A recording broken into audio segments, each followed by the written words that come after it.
Well, I don't really want to do a bunch of videos telling people what they should carry in the woods, because everybody's situation is so different, and terrains and climates and everything are so varied.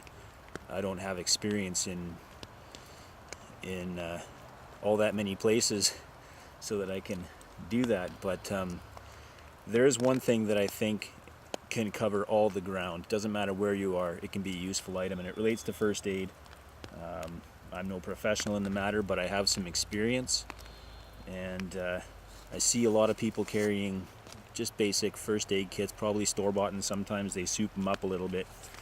There's one item I see missing out of all these, and to tell you the truth, I'd rather have this one item than an entire kit that I bought from the store like this one.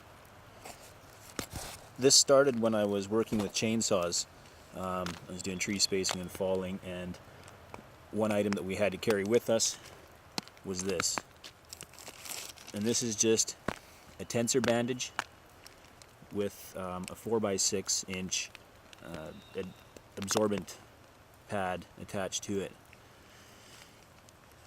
This is a lifesaver right there, no joke.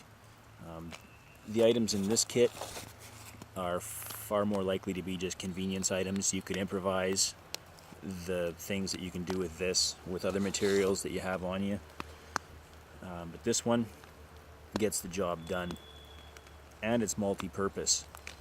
The tensor bandage is attached to the gauze pad there, but you could still use this as a support, a tensor bandage type support, in any way that you would in normal first aid.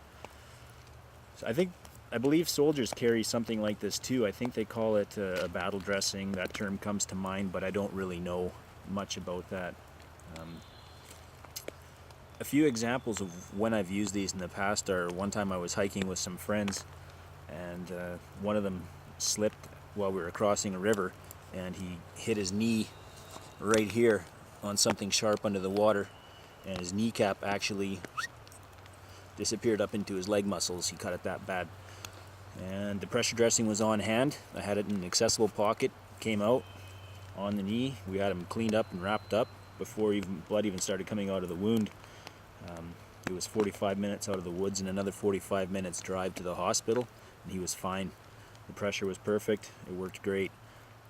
Another time I was camped, actually at a work camp, by myself, and I cut myself. You might be able to see it from here to here, which is not really a good place to be cutting yourself. However, I was lucky. It didn't hit anything serious. It opened up really good. On with that, one-handed, tensor bandaged, drove myself to the hospital, stitched it up, and it was fine. So this is a life-saving item, and I'm going to continue to carry it, and I hope I see more of you carrying them in the future. I think it's important. I guess that's it for that. Thanks for watching.